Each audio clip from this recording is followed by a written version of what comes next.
Okay, welcome to the Baskipedia Podcast. I have Adam Cohen, Associate Head Coach of Stanford University. Coach, how you doing today out there? Hey, man, thanks for having me. Everything's going well. We're kind of plugging along and moving forward as best we can in this crazy time.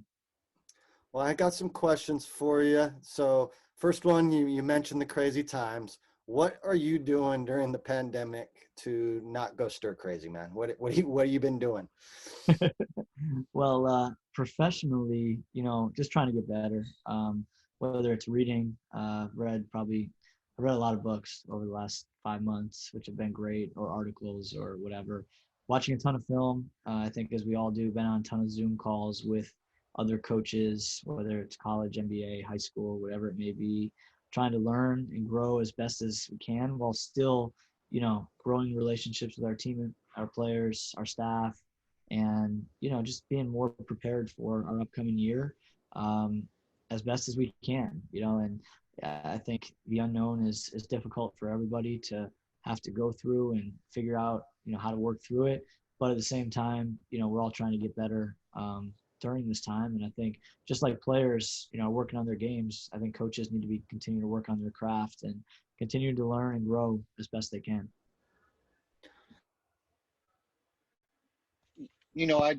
I do Zoom calls, and I have my own system basketball clinics that I've been doing. So you mentioned that you've been on a bunch of them. Any specific guys stuck out to you that you learned a lot from, or that you went and did more deep dive studying on certain topics or ideas?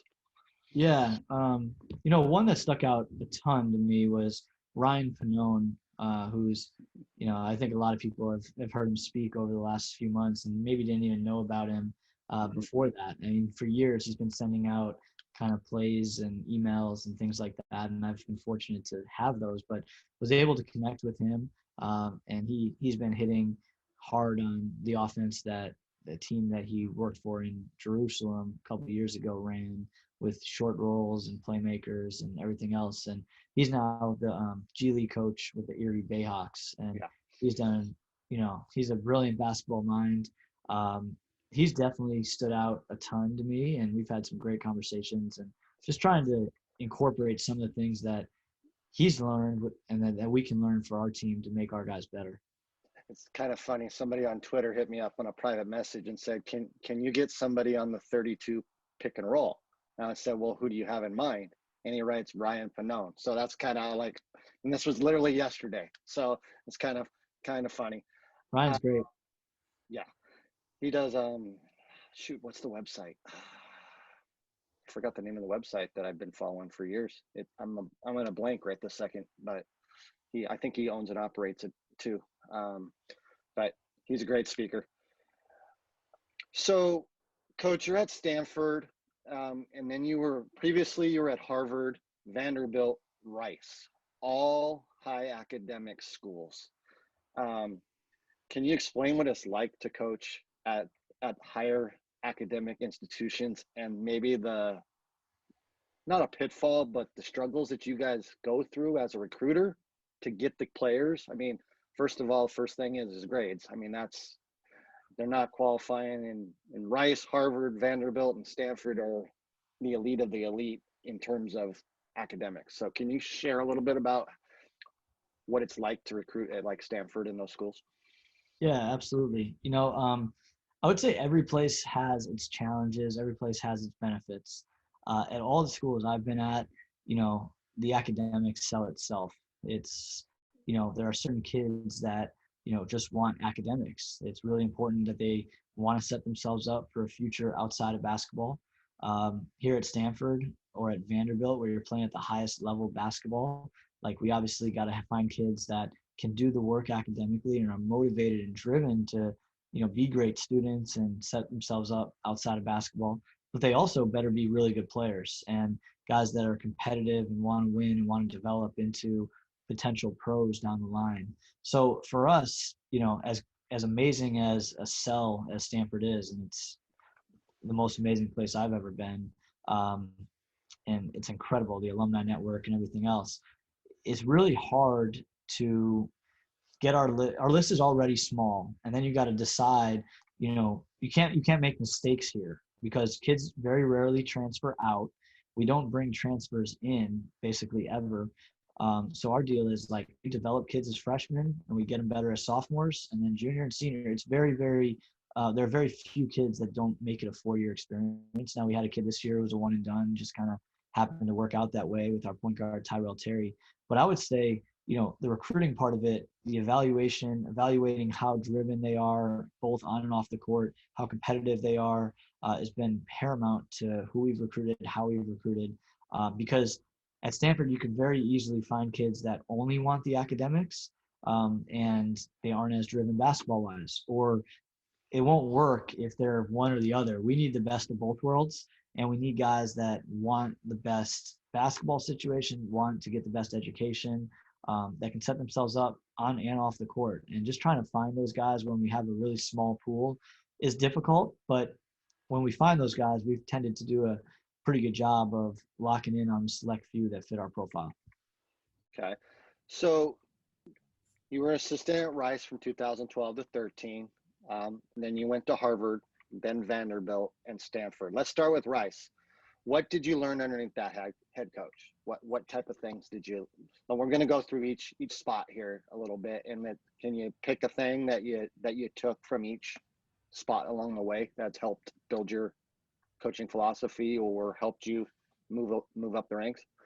Yeah, absolutely. When I was at Rice, I worked for a great coach, Ben Braun, won over 600 college games, as a college coach, former head coach at Cal Berkeley, did a great job.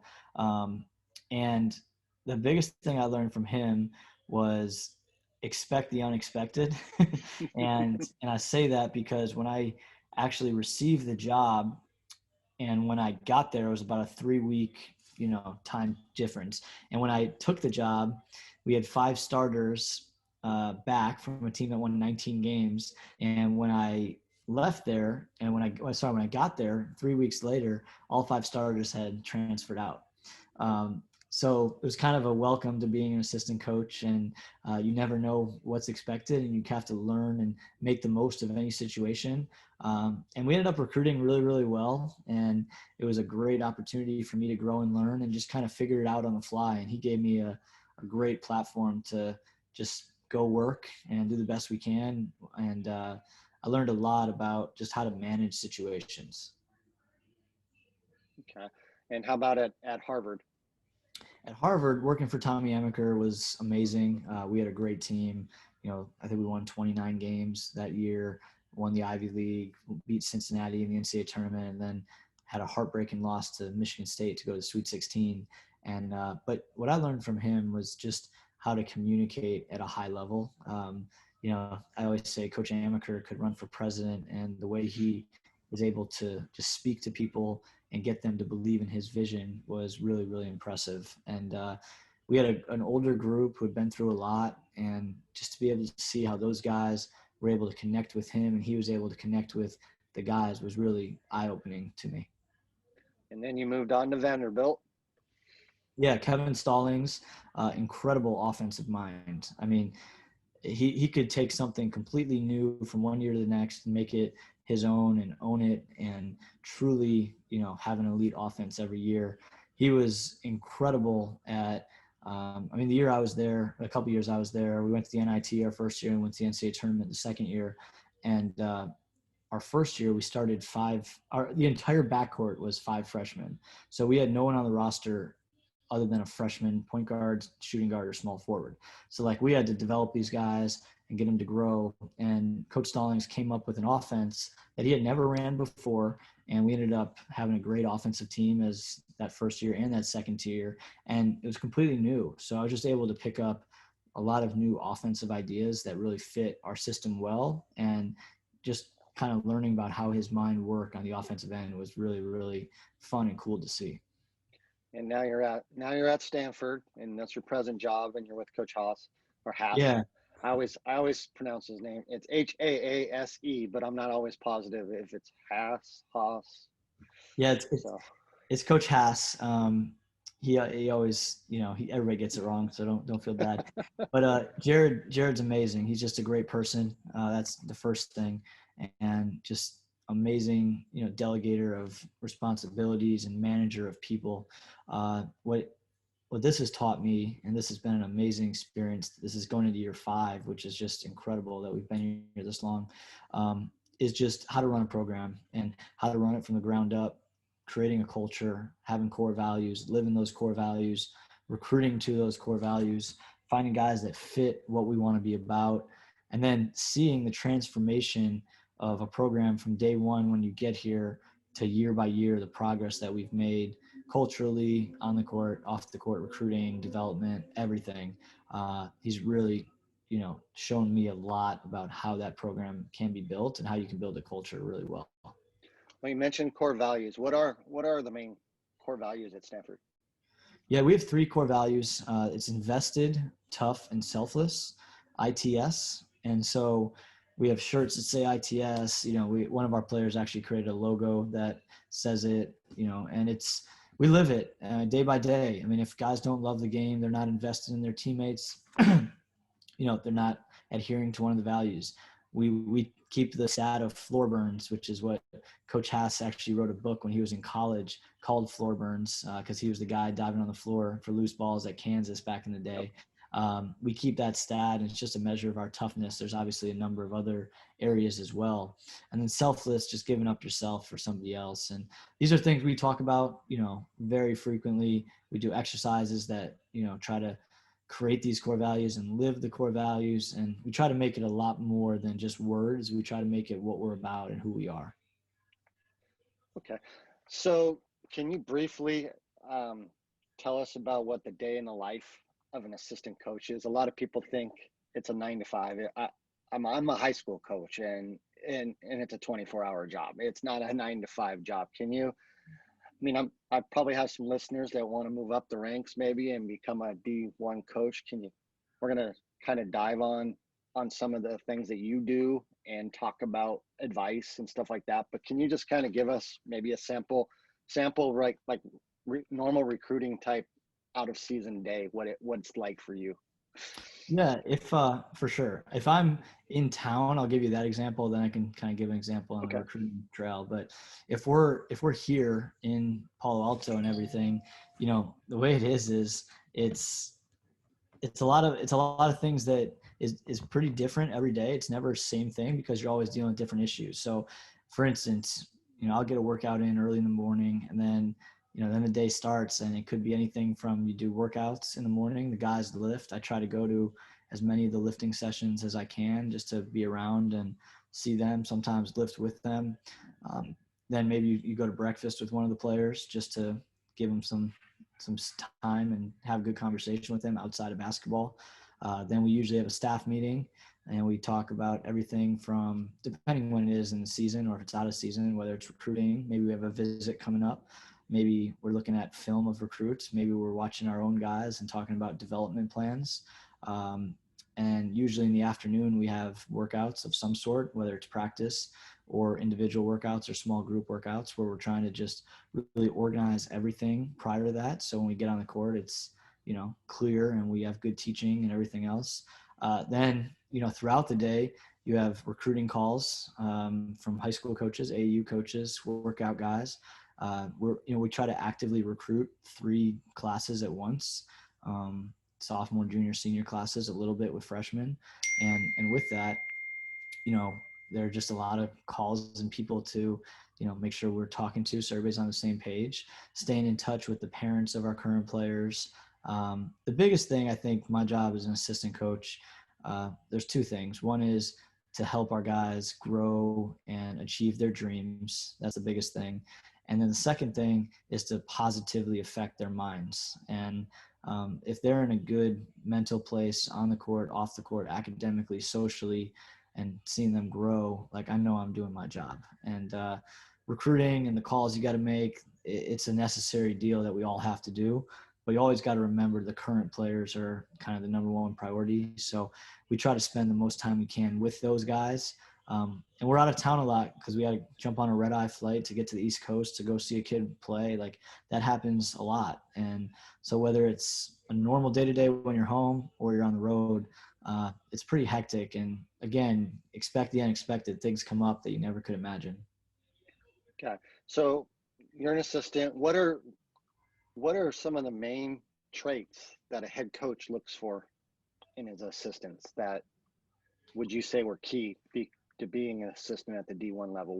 What should people have? Well, I'll say loyalty has to be top of everybody's list for that, and I think that's pretty common. Now, there's a lot of different things as to what loyalty means, and I think you can look at that a lot of different ways. For me, you know, the head coach, the head coach matters. The head coach is the most important. You're just a piece of the pie, and you got to get over yourself if you're an assistant coach or if you're any other position, and really any position, period. So being loyal, being an extremely hard worker, and being really detail oriented. And when I say a hard worker, like everybody can go in the office and work crazy hours, but what are you doing? How productive are you being? And how focused are you on the right things? And then, when you talk about, you got to be able to build relationships with your guys. That's a huge thing, like real relationships, not just telling them what they want to hear, but actually coach them and mentor them.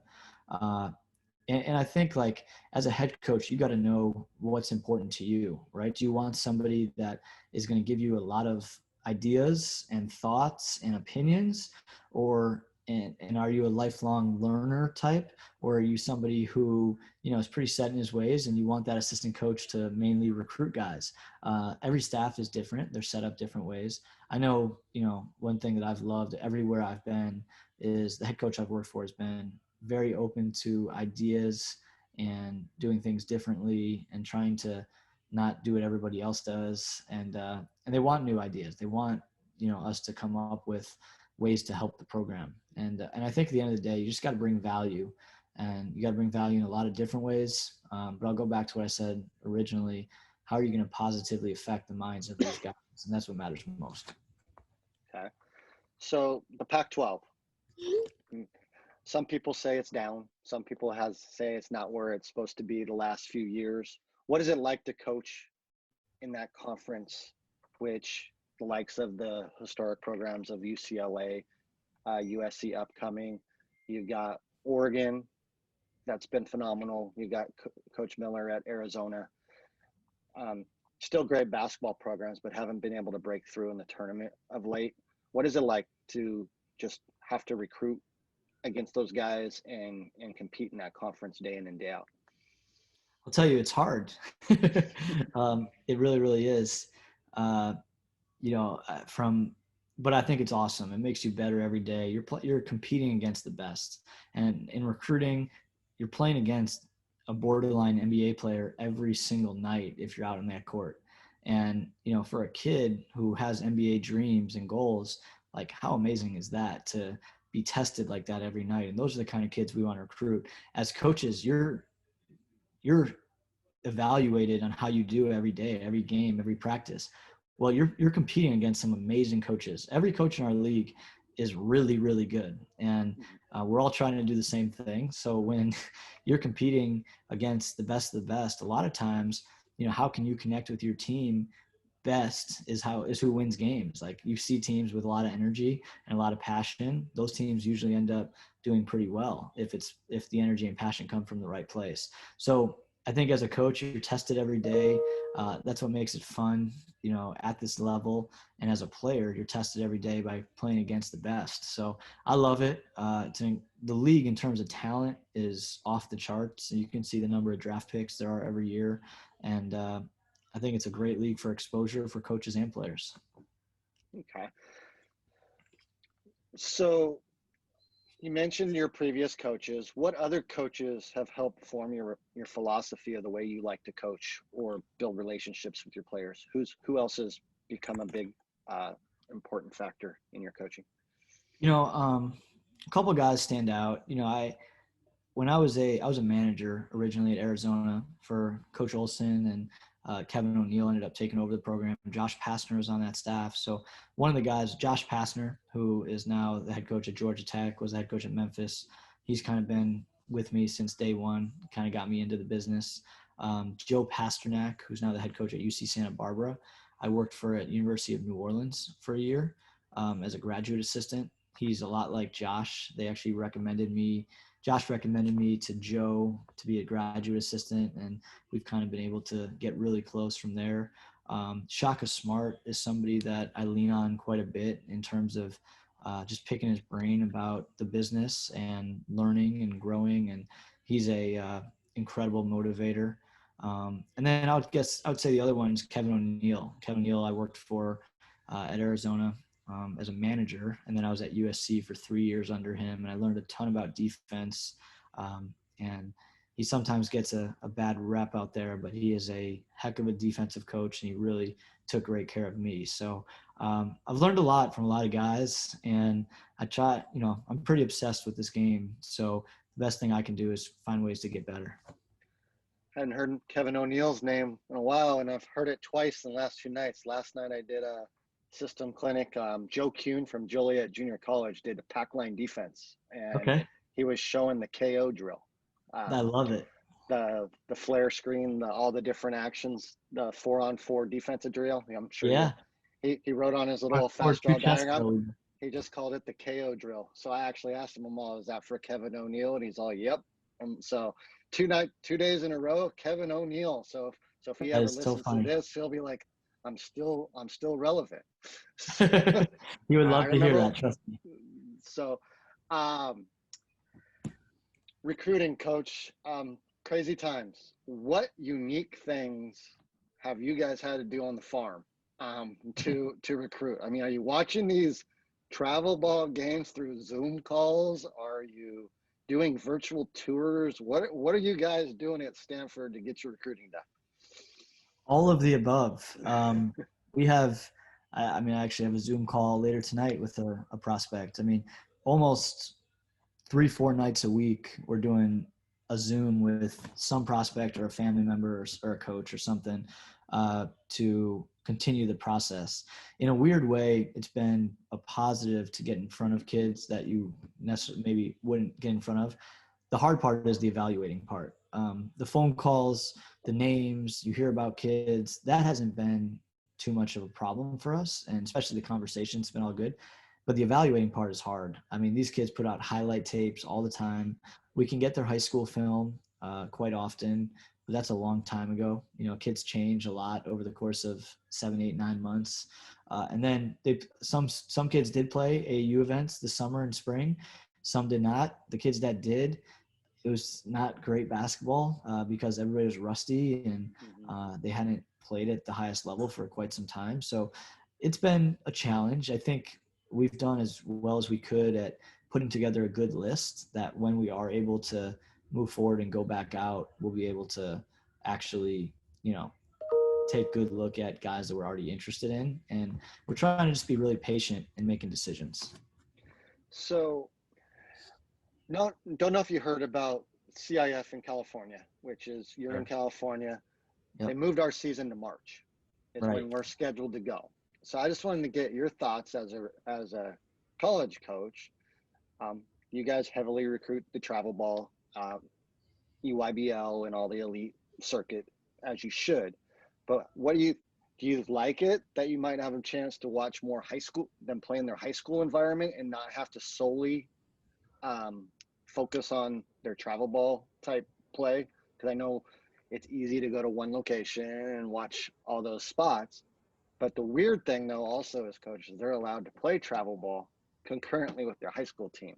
So those guys that are blessed enough to potentially go to Stanford and Duke and all that stuff may have decisions.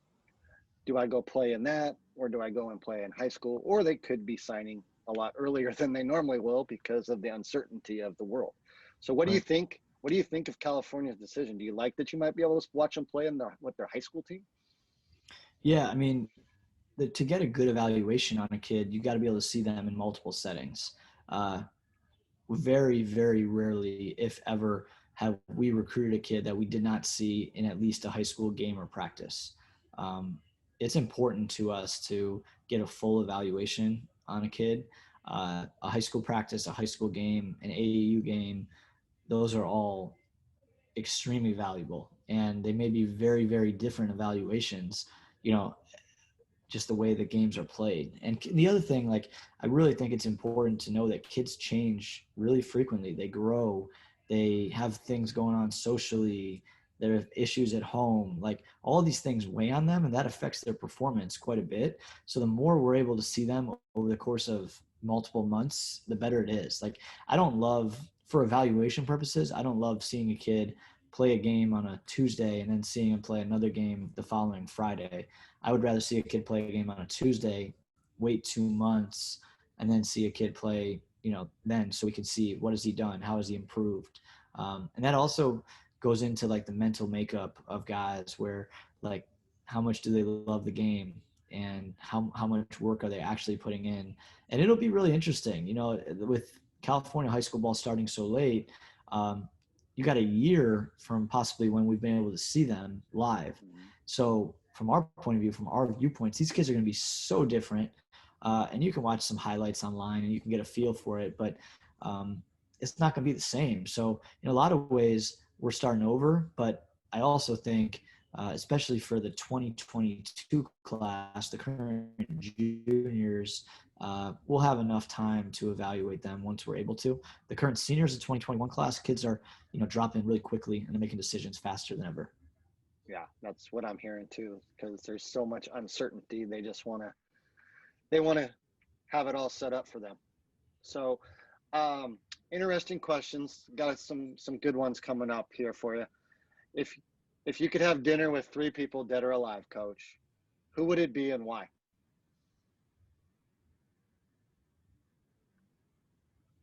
Can you repeat that? It broke up a little bit. I'm sorry. It's okay. If you could have dinner with 3 people, dead or alive, who would it be and why?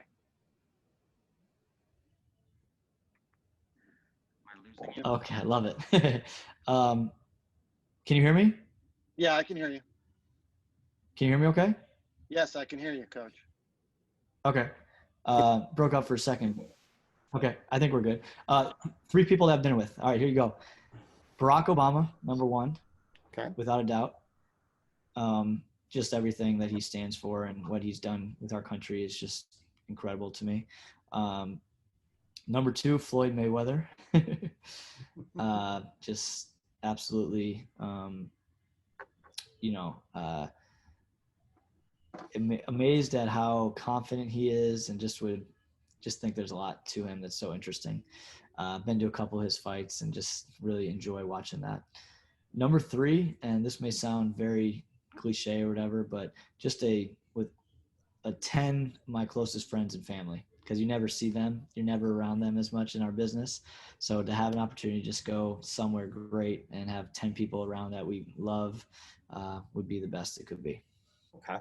So another question for you to throw out names.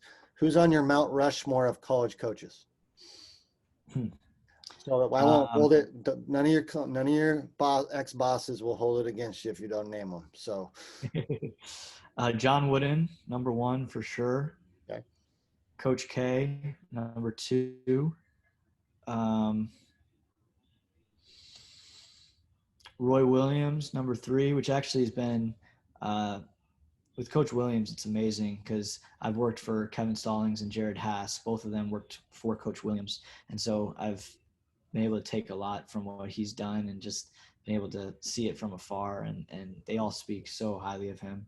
And number 4, maybe an interesting pick, but Rick Pitino would be for me, because with Rick Pitino, I actually studied him as a high school student, just in his talking basketball coaching. I mean, amazing motivator, amazing with his drill work and his development, and his just obsession for development was really intriguing. Always has been intriguing to me.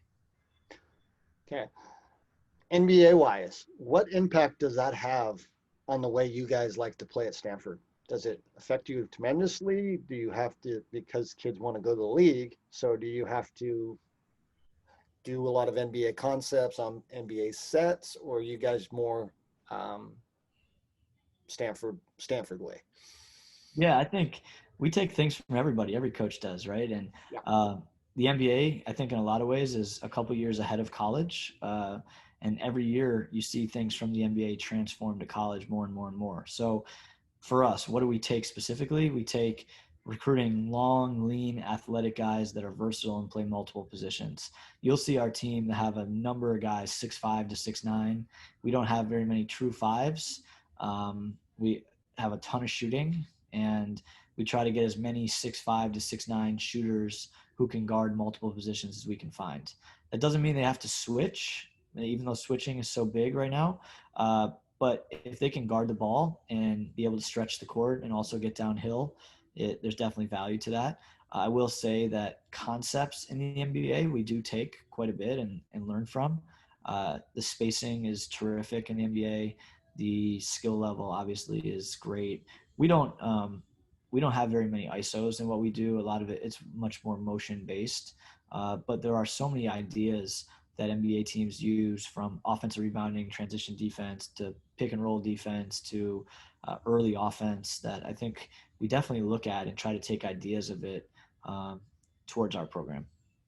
Okay. So last one for you is, what advice do you have for any coach that wants to move up the ranks and become a D1 coach?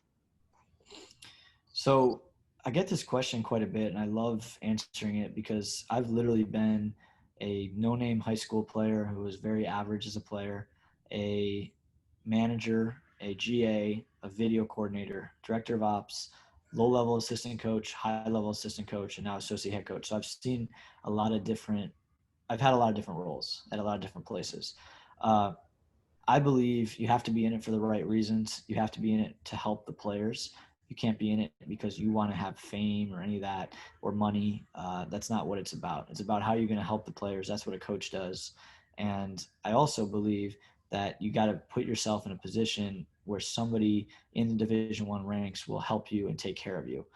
If I didn't have Josh Pastner and Joe Pasternak, I would not have any opportunity whatsoever. I know that for a fact. And I've had great people take care of me and give me opportunities that I've earned, for sure. But I'm not saying I've done anything better or worse than anybody else that isn't in my position. I've just been awarded really good opportunities, and I've had really good people go to bat for me. So two things: be in it for the right reasons and have some really good mentors that will look after you. Okay. I just want to thank you for coming on the Baskipedia Podcast, and good luck to you and the Stanford Cardinal. It's not Cardinals, everybody. It's the Stanford Cardinal. I'm sure you get that all the time too. If anybody wants to get more information about your guys' program, who would they reach out to, Coach? Yeah, you can reach out to me directly. I'll give you my email address. It's ab Cohen, Cohen, at stanford.edu, abcohen@stanford.edu. I'm also on social media, Twitter, Coach Adam Cohen, and feel free to reach out anytime. I really appreciate you having me on, and hopefully there's something worthwhile here. Yeah. Thank you, Coach. All right, no problem. Thank you.